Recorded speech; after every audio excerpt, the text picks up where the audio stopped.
बहुत साल पहले की बात है। लालगढ़ में एक बहुत बड़ा जंगल था।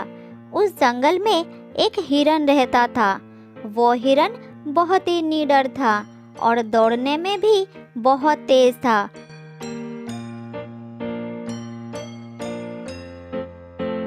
वो दिन भर जंगल में हरी घास और पत्तियां खाता, फिर थक कर कहीं भी जाकर सो जाता था।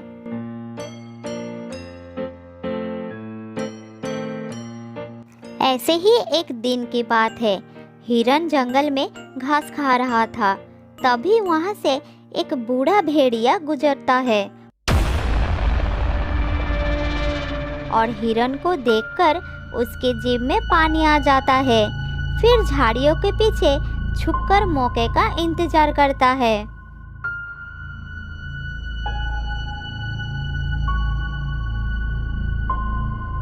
कितना मोटा और ताज़ा हिरन है। अगर मैं इसका शिकार कर लूँ तो कम से कम 4 दिनों तक इसका दावत उड़ा सकता हूँ। फिर भेड़िया धीरे धीरे झाड़ियों से निकलकर हिरन के पीछे आ जाता है, लेकिन हिरन उसे देख लेता है और तुरंत पीछे मुड़कर अपनी सींग से मारकर उसे नीचे गिरा देता है। फिर वो दौड़कर वहां से भाग जाता है। भेड़िया हाथ मलता रह जाता है। अरे बाप रे, ये हिरन तो निडर और फुर्तीला निकला। इसे शिकार करना बहुत ही मुश्किल होगा, लेकिन अब मुझे भी जिद है। एक न एक दिन मैं इस हिरन का मांस खाकर ही रहूंगा। और फिर भेड़िया वहां से चला जाता है। इसी तरह कुछ दिन बीत जाता है।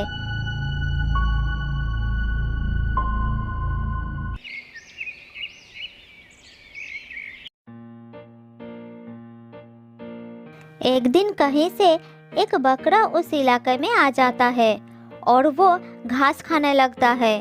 तभी वहां पर हिरन भी आ जाता है और बकरे से कहता है,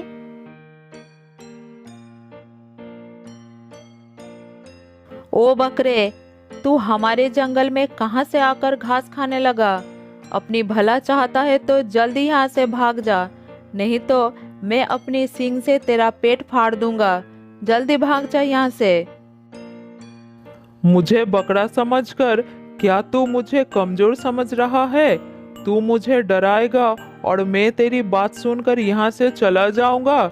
जो कर सकता है कर ले, मैं यहाँ से नहीं जाऊंगा।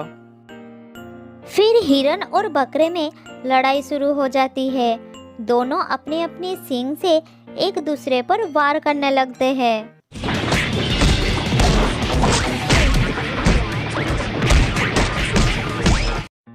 कभी बकरा हिरन का टक्कर मारकर गिरा देता तो कभी हिरन बकरे को गिरा देता। दोनों में भयानक लड़ाई चलने लगा। तभी वहां एक बंदर और एक कुत्ता आ जाते हैं।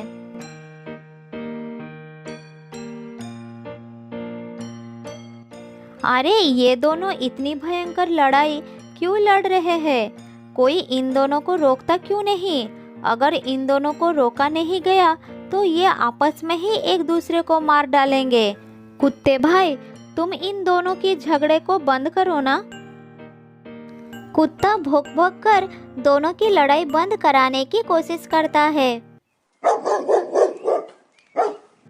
अरे अरे, तुम दोनों को हो क्या गया? क्यों लड़ रहे हो? तुम्हारी लड़ाई का कारण क्या है? तब हिरन सबको लड़ाई का कारण बताता है। अरे ये बकरा पता नहीं कहाँ से हमारे जंगल में घुस आया है। ऊपर से ये मुझे दादागिरी भी दिखा रहा है। अरे मैं कोई घुसपैठिया नहीं हूँ, पास वाले जंगल में रहता था। घूमते घूमते इधर आ गया हो। यहाँ मेरा जी लग गया है। अब तो मैं यही रहूंगा। किसी में हिम्मत है तो रोक लो। ये जंगल हम सबका है। हम सभी को इस जंगल में मिलजुल कर रहने का अधिकार है। तुम दोनों आपस में दोस्ती क्यों नहीं कर लेते? बकरा और हिरन को बंदर की बात समझ आ जाते हैं और दोनों दोस्त बनकर एक दूसरे के गले लग जाते हैं। हिरन और बकरा अब दोस्त बन चुके थे। दोनों दोस्त हर समय एक साथ ही रहते, एक साथ घास खाते और जहाँ भी जाते एक साथ ही जाते।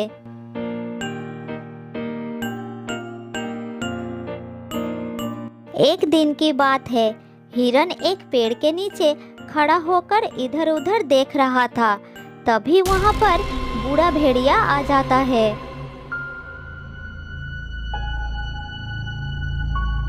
अब तू मुझसे बचकर कहाँ जाएगा?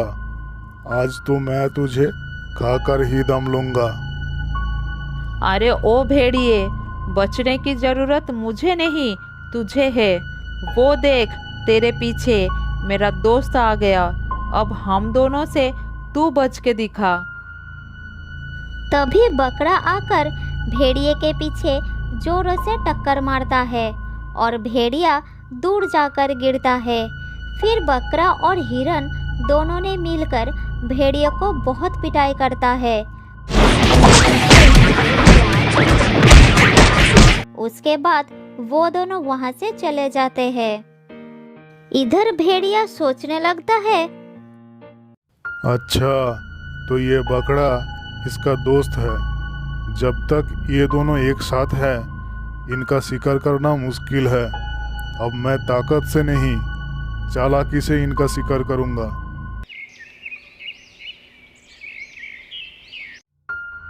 इस तरह कुछ दिन चला जाता है। एक दिन भेड़िया बकरे को अकेला देखकर उसके पास आता है। तब बकरा उसे कहता है, क्यों रे, उस दिन की मार से तेरा जी नहीं भरा क्या? फिर मार खाने चला आया? अरे नहीं नहीं भाई, तुम जो समझ रहे हो वो बात नहीं है। मैं अब बूढ़ा हो चुका हूँ। तुम्हारा शिकार करना मेरे बस की बात नहीं है। मैं तो अब सिर दरा किए गए शिकार का बचा कुचा मांस खाकर ही अपना पेट भर लेता हूँ। तो फिर तुम्हारे यहाँ आने का कारण क्या है, वो तो बताओ। असल में बात यह है कि तुम्हारा दोस्त हिरन तुमसे जलता है। वो तुम्हारा दोस्त नहीं है, तुम्हारा शत्रु है, शत्रु। अरे ये क्या बकवास कर रहे हो तुम? हिरन मेरा दोस्त है, वो मेरा शत्रु हो ही नहीं सकता। लगता है तू मुझे मेरे दोस्त के खिलाफ भड़का रहा है। मैं जानता था तू मेरी बात पर विश्वास नहीं करेगा, पर मैं सच बोल रहा हूँ। मैंने उसकी बातें अपने कानों से सुनी हैं। एक दिन वो अपने एक रिश्तेदार से कह रहा था कि वो तुझे बिल्कुल पसंद नहीं करता और वो जल्द ही शेर के हाथों तुझे मरवा कर तुझसे पीछा छुड़ा लेगा। ये तू क्या कह रहा है भेड़िए? अरे मैं तो वही बता रहा हूँ जो मैंने सुना था। अब विश्वास करना ना करना तेरा बात है। मैं तो चला।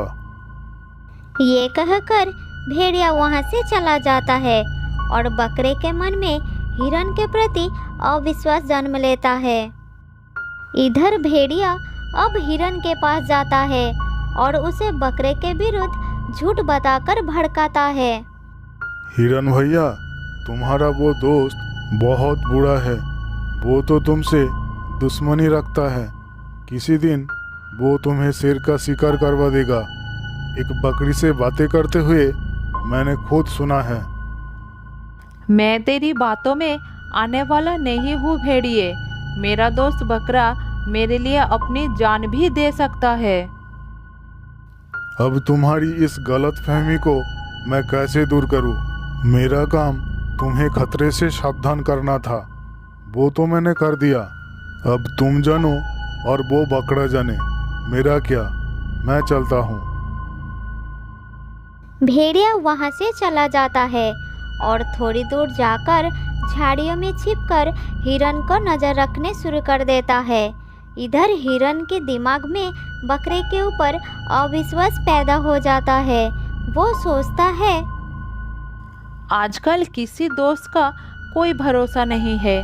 दोस्त ही पीठ में खंजर मारता है। इससे पहले ये बकरा मुझ में कोई नुकसान पहुंचाए, मुझे ही इस बकरे को सबक सिखा देना चाहिए। ये सोचकर हिरन बकरे की ओर चल पड़ता है और भेड़िया चोरी छुपे उसका पीछा करता है। उधर बकरा भी गुस्से में हिरन की तरफ ही आ रहा था। दोनों रास्ते में आमना सामना हो जाते हैं और बकरा कहता है, अरे गद्दार, मैंने तुझे दोस्त समझा, लेकिन तू तो गद्दार निकला। गद्दर मैं नहीं, तू है। मुझे तेरी सारी सच्चाई पता चल चुकी है। मैं तुझे नहीं छोड़ूंगा। ये कहकर दोनों ही बात की सच्चाई जाने बिना एक दूसरे से लड़ाई करने लग जाते हैं और झाड़ियों में छुपा हुआ भेड़िया दोनों को लड़ते हुए देखकर बहुत खुश होता है।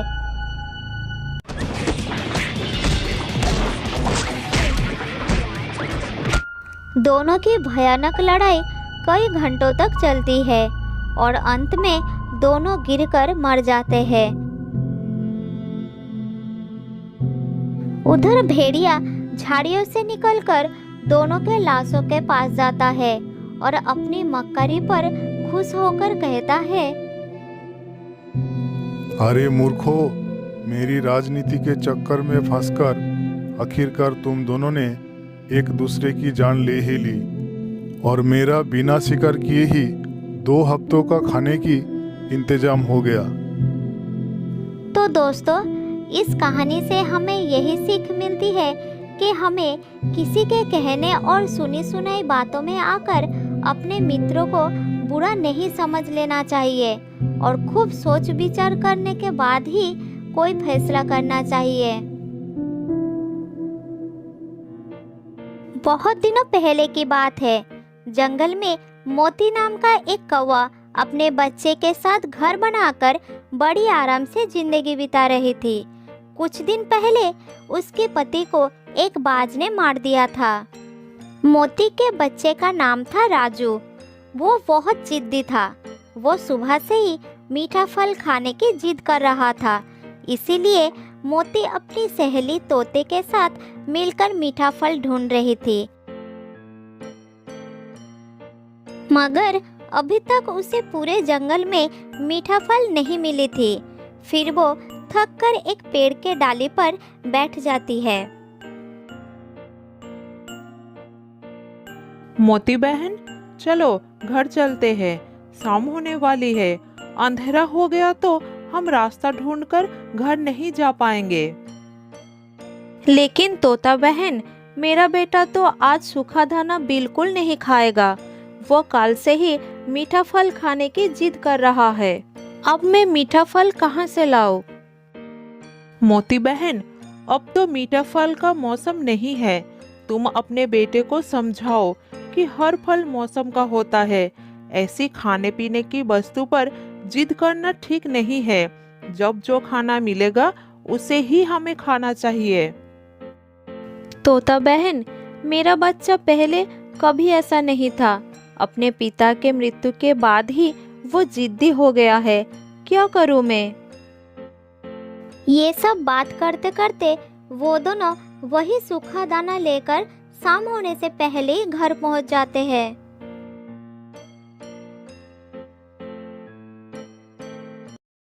ये क्या माँ, तुम आज भी वही सूखा दाना लेकर आई हो? मैं तो ये सूखा दाना बिल्कुल नहीं खाऊंगा। मैं तो मीठा फल ही खाऊंगा। बेटा, पूरे जंगल में मुझे कहीं पर भी मीठा फल नहीं मिला। जो मिला है वही खा लो बेटा।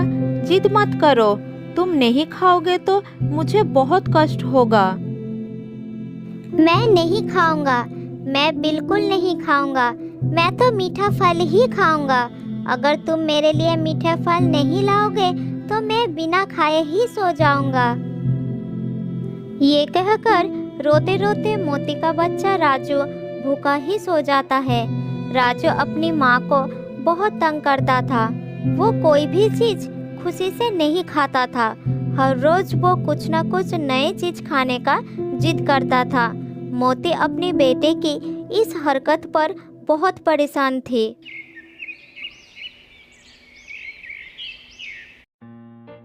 अगले दिन सुबह मोती सोचती है कि आज वो अपने बेटे को सीख जरूर देगी। इसीलिए मोती बीमार होने का नाटक करती है और वो अपने बेटे से कहती है, राजू बेटा, मेरी तबीयत ठीक नहीं है। आज तुम जंगल में जाओ और अपने लिए मेरे लिए कुछ खाना लेकर आओ। मैं आज बिल्कुल बाहर नहीं जा पाऊंगी बेटा। आज तुम्हें ही खाने पीने का इंतजाम करना होगा। लेकिन माँ, मैं कहाँ से भोजन लाऊंगा? मुझे तो जंगल का कुछ पता नहीं है कि भोजन कहाँ से मिलेगा। मैं कभी अपने घर के बाहर नहीं गया। तुम बाहर जाकर देखो बेटा, वहाँ तुम्हें तोता मौसी और कबूतर काका मिलेंगे। तुम उनके साथ चले जाना और जहाँ से वो भोजन ढूंढे तुम भी वहीं से ढूंढ लेना। हमेशा उनके साथ रहना और उनके साथ ही वापस आना। फिर ना चाहते हुए भी राजू अपने घर से बाहर आता है। वो सीधा कबूतर काका के पास जाता है। कबूतर भोजन ढूंढने जाने ही वाले थे।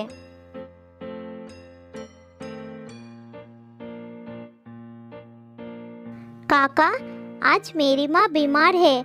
मैं भी आपके साथ भोजन ढूंढने जाऊंगा। आप मुझे ले जाएंगे ना काका? मगर बेटा, भोजन ढूंढने हमें बहुत दूर तक जाना पड़ता है। क्या तुम इतना उड़ पाओगे? तुम्हें बहुत कष्ट होगा। मैं उड़ पाऊंगा काका। मुझे कोई कष्ट नहीं होगा। मुझे आपके साथ जाना ही होगा। इतना कहकर कबूतर काका राजू को लेकर भोजन लेने निकल जाते हैं। रास्ते में उन्हें तोता से भी मुलाकात हो जाती है। फिर वो सब मिलकर पहाड़ों की तरफ निकल जाते हैं। एक जगह कुछ अनाज के दाने देखकर वो उधर जाते हैं। राजू के लिए ये सब कुछ नया था। राजू जब वो दाने देखकर खाने के लिए जाता है तब कबूतर उसे रोक देता है। रुको रुको राजू, रुको। वहाँ किसी शिकारी ने जाल बिछा के रखा है। अगर हम ये दाने खाएंगे तो हम शिकारी के जाल में फंस जाएंगे और शिकारी हमें पकड़कर पिंजरे में बंद कर देंगे। फिर वो सब वहाँ से उड़ जाते हैं। राजू बहुत थक गया था, लेकिन वो क्या करता? उसे दूसरे पक्षियों के साथ उड़ना पड़ता है। उड़ते उड़ते वो सब एक चावल के खेत में पहुँच जाते हैं। यहाँ बहुत सारा भोजन है। जी भर कर खाएंगे और घर भी ले जाएंगे। तुम सब जल्दी से कुछ दाना खा लो, फिर जो बचेगा उसे घर ले जाएंगे। लेकिन मौसी, मुझे तो मीठा फल खाना है। वो कहाँ से मिलेगा? बेटा, सूखे का मौसम चल रहा है। ऐसे मौसम में सूखा दाना मिल जाए तो बहुत है, और तुम मीठा फल ढूंढ रहे हो। बात करते करते वो सब एक भी चावल का दाना नहीं खाए थे। तब खेत का किसान बंदूक लेकर आ जाता है। वो आते ही जोरों से आवाज करता है, भागो भागो, किसान आ गया, जल्दी भागो, नहीं तो वो बंदूक चला देगा, मार देगा हमें, जल्दी भागो। राजू ये सब नहीं जानता था। वो समझ नहीं पाया कि ये सब क्या हो रहा है, मगर वो दूसरी पक्षियों को उड़ता देखकर उनके साथ ही वहां से भाग जाता है।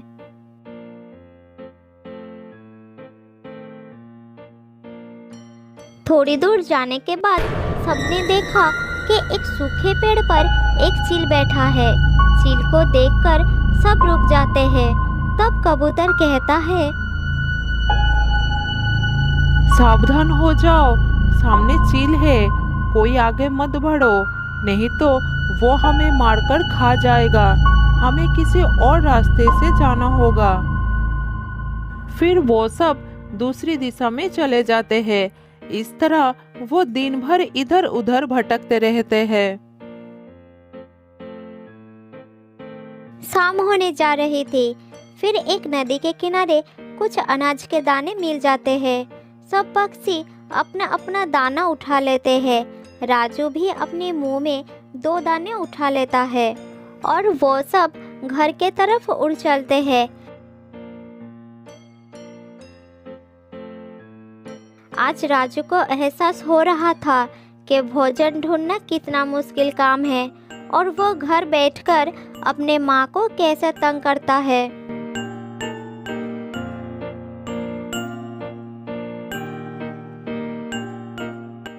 माँ माँ, मैं अनाज के 2 दाने लेकर आया हूँ। देखो माँ, तुमने कल से कुछ नहीं खाए, थोड़ा दाना खा लो माँ। मगर राजू बेटा, तुम्हें तो मीठा फल खाना था, वो क्यों नहीं लाए? क्या तुम ये सूखा दाना खा पाओगे? तुम्हें बहुत कष्ट होगा। माँ, मुझे माफ कर दो। मुझे आज पता चला है कि खाना लाने के लिए कैसी कैसी मुश्किलों से सामना करना पड़ता है। मैं फिर कभी आपको परेशान नहीं करूँगा। जब जो भी मिलेगा मैं खुशी खुशी खा लूँगा। अब थोड़ा खा लो माँ, मुझे बहुत आनंद होगा। फिर माँ बेटा दोनों ने मिलकर एक एक दाना खा लेते हैं। माँ, आज तो सूखा दाना भी मीठे फल जैसा लग रहा है। मैं सब समझ गया माँ। बेटा, क्योंकि आज ये सूखा दाना मेरा बेटा मेहनत करके ढूंढ कर लाया है, इसीलिए ये सूखा दाना भी मीठे फल जैसा लग रहा है। सब कहते हैं ना, मेहनत का फल बहुत मीठा होता है।